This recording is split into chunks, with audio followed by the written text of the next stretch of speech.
Hey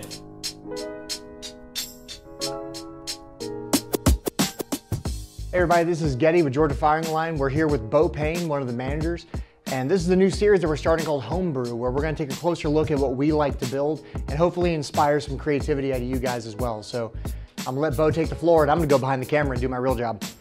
What's up, guys? Beau, one of the managers here at Georgia Firing Line, self-admitted AR junkie, and this is my Mark 18. Getting started, it is a Mark 18 factory pistol. So gun came pre-built. Obviously these parts are all available, so if you want to build your own gun to start with, doesn't have to be a Mark 18, but definitely makes a great platform to host some of these really cool toys out on the front. So we're going to take it Garand thumb style, go tip to butt. We'll talk about a little bit about what's going on, a little bit about the accessories and why I chose some of these, and then kind of roll in some shooting footage as we're chatting. So definitely right off the rip, one of my favorite components on the gun, the SUREFIRE SOCOM 5.56 RC Toucan. Just a great suppressor all around. Flash suppression, sound reduction, sound attenuation. Just one of the best, if not the best, all-around silencer on market. So we started there. We got a SUREFIRE 3-prong underneath. Excellent when the can's not attached. For the cool toys on the front, we've got a SUREFIRE flashlight running a mod light head. It's all mounted onto a thorntail mount right there from Impact Weapons Components. Running a PEC-15 here in the coyote color.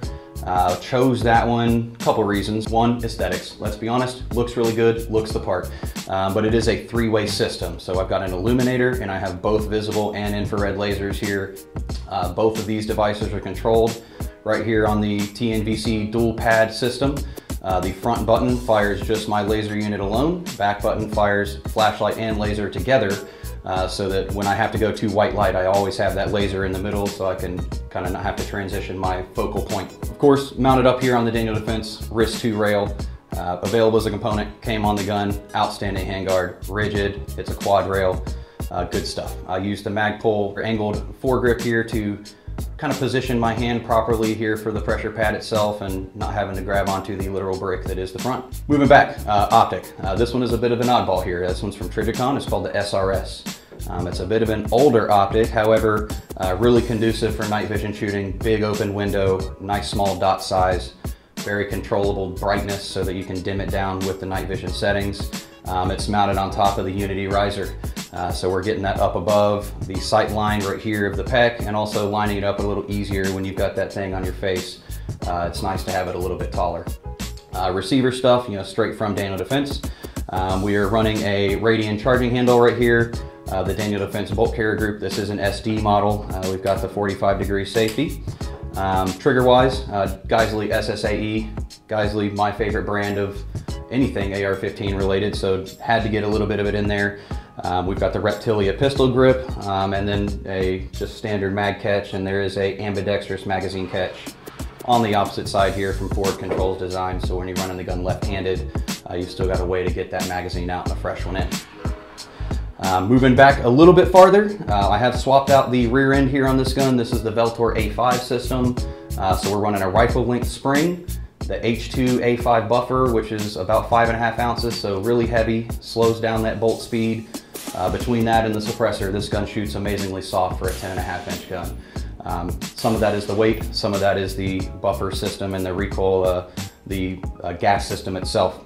So nice upgrade there. We got a QD swivel on the rear, SBA 3 pistol brace. This gun, it's built to be a CQB rifle. So you know, you need to be able to maneuver inside some tighter quarters, especially when you add that 6.5-inch long suppressor on the end of the gun. A 14.5 or something can get well over 40 inches long overall, and it's just a tough gun to maneuver with inside these you know, vehicles, buildings, hallways, you know, whatever else. So I definitely wanted to keep it short. The laser system and night vision in general for us civilians is fairly range limited to a couple hundred meters anyway, so the gun tailors nicely with the stuff, and obviously keeps it just a little bit more handy for easier user service.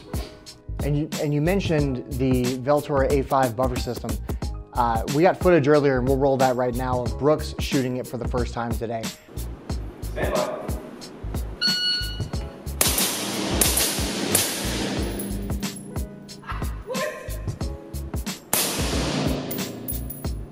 Nah.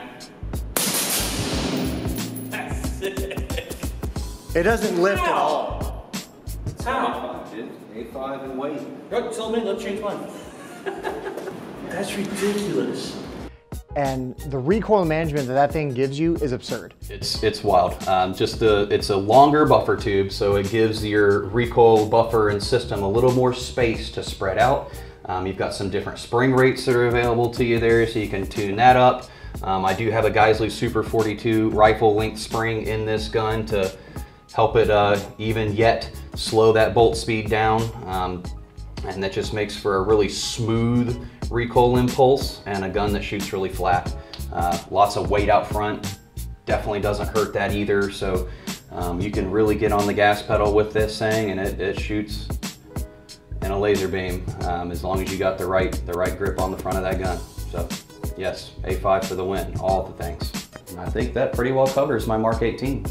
If you guys have any questions about any of the parts, feel free to reach out to us here at Georgia Firing Line. A lot of this is available for purchase right now. You can make your own of these right now. Again, appreciate your time, guys. Look forward to seeing you soon in another video. Cheers.